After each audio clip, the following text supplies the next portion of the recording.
Alright, what's up guys, it's Mitch or Deity from Hunters for Hire, and I have a new set today.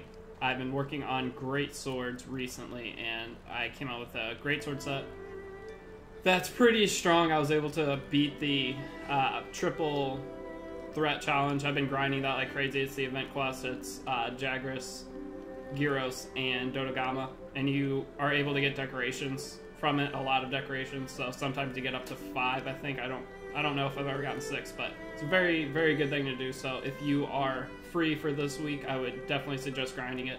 And this set, I was able to beat it in 1:56 on my first try, so I know it can be done faster. I was able to beat it in 1:59 with Sword and Shield, but that was the best time I could do Sword and Shield. I tried it a ton of times, so I think with this greatsword you could do much, much better. But I'm gonna get straight into it. So what we're doing with this is going straight for max critical boost. Critical boost is a skill that gives an extra 5% per level damage-wise on critical hits, so you can get up to 40% instead of 25% on your critical hits. So we went with the Jagras hacker, if I can pronounce it, and it's a really good sword overall. For one, it has 2 slots. For 2, it's elemental, or it doesn't have an element, so it's elementless. And then it has 3 augmentation slots. So I just put all 3 augments into attack. Most people are going to tell you to do 2 augments into attack and then 1 into affinity. But I just went for straight attack with this because most of the time when I use it, I'm going to be inside of a affinity booster. And then with the other skills combined, it's not a big deal. As you can see, Dragon King eye patch for the helmet. So that's going to give weakness exploit +2 and have that 2 slot. And with this, you're going to need a lot of decorations, so that's what I'm saying. With the farming decorations or jewels, go do that as many times as you possibly can this week, just to get as many as possible, and then trade them in at the Elder Melder. And then by the end of the week, you should have probably most of what you need for this, if you don't already have it. So we're going to have our Damascus Mail B coming in for our chest piece. It gets focus +2. Very important to have focus 3 on this, just so you can get off those fast charges on your greatsword. Then focus 1 on the Nero Braces B. A big reason I went with this is because it has a 2 slot and a 1 slot, so you're able to put in a lot more jewels into it. And then we have our Nergigante Coil B giving us attack +2 with another 2 slot, and we have our Dober Greaves giving us attack 2 with a 1 slot. And then I'm using the Challenger Charm just to max out my attack all the way. So you could put a Handicraft Charm in here if you feel like the fight's going to go longer, or honestly you can put anything here and it's going to help you quite a bit. And it's just a very good overall set. Let me show the skills overall. I have attack 6. I would have attack 7, but I only have 2 attack jewels. So if you have 3 attack jewels, you can switch out an expert jewel. For that, as you can see, I have 3 expert jewels put in to give critical eye 3. That's the 10% affinity that would have came with the augment, so I'm not that worried about it. But then critical boost 3. This is huge. So with your greatsword, you're going to be hitting in the hundreds. So a 5% boost for every 100. It's going to be 5 extra damage, but with this, it's going to be 15 extra damage per 100. So whenever you're hitting into that 700s, you're getting massive 100 something extra power behind your attacks. So it's just very, very strong. Consistently hitting for 800, and I don't think I've hit for 900, but like I said, I haven't used this set too much, but I tested it, and like I said, first try, 1:56 on that triple monster quest. I'm not gonna think it's bad off that. But then weakness exploit 3, attacks that hit weak spots have 50% increased affinity. Super important, because having that mixed with your critical boost is going to give you those super strong smashes consistently. Then focus level 3, and here's the agitator 2 from that charm, and then non-elemental boost 1. So if you're wanting to focus more on affinity, this only goes +6. You could get the affinity charm, which is going to give you another +10, or if you have multiple of these, it's going to give you possibly even more. So it's another thing to look into. But like I said, most of the time in the fights that I've used this for, I have the affinity booster down for most of the fight. You kill monsters super fast, so as long as you can keep them in that booster, you're going to have max affinity with your weakness exploit plus that. But let's get into our decorations here. So as you can see, lots of jewel slots.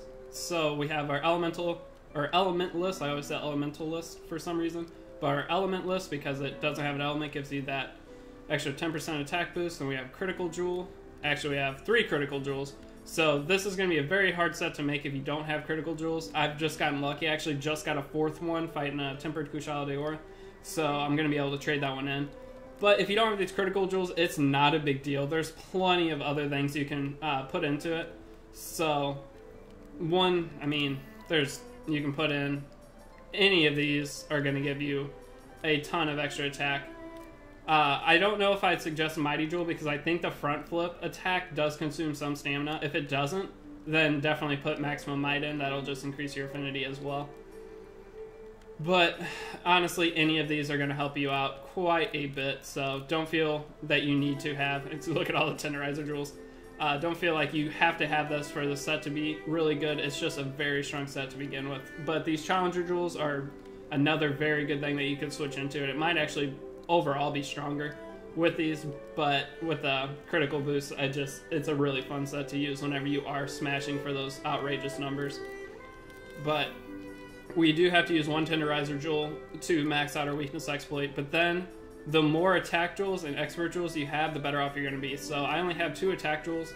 Like I said, if I had a 3rd one, I'd switch out one of these experts, but since I have 3 expert jewels, I just throw those 3 in. So I would just do a combination of attack and expert, and if you don't have enough of those to fill those slots, then you can just throw some defense in. Honestly, anything you can put in enduring. I really like those, the item effect duration ones, so makes it 10%, 25%, 50% longer. So if you do use a Might Seed and you have this a couple levels up, it's going to last for an extra 30 seconds to a minute and a half, which is, well, actually even longer, to 2.5 minutes. So this could be really good if you don't have those Sheath Jewels. This could be pretty decent if you are fighting, especially in a group. This set's more based towards solo hunting, I would say, but it's definitely super strong in a group, so don't think you can't use it. But with Quick Sheath, you could throw this on, and then that way you can get away and reposition yourself and start the combo again. But for Greatsword, it seems like the best thing you can do is attack, front roll, hip check, and then that way you're going into the 2nd stage combo of the charge. And that's just the best way to output damage. So most of the time you won't put your weapon away, but like I said, in multiplayer when the monster's running around targeting everybody, then it's a pretty good ability you can have on there. But just mix in what you want and just grind decorations all week if you can.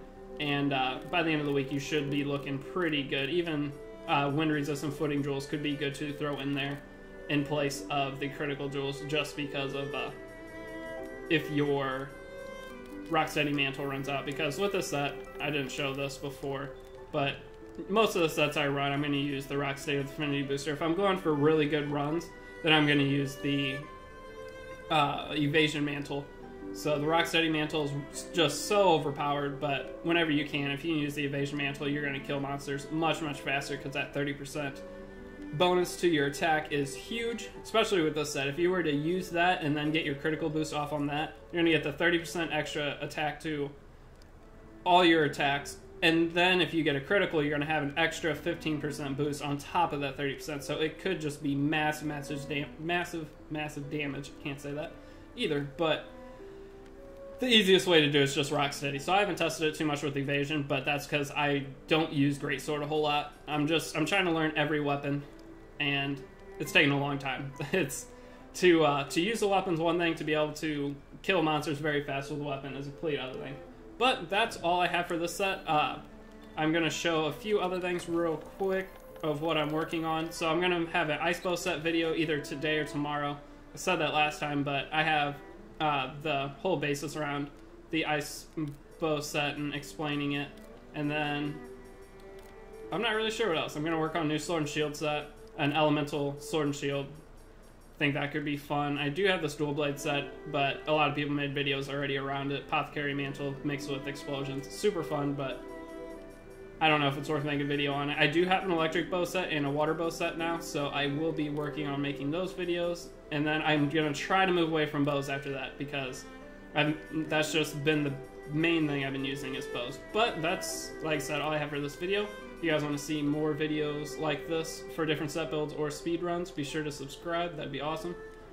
And that's it. Peace.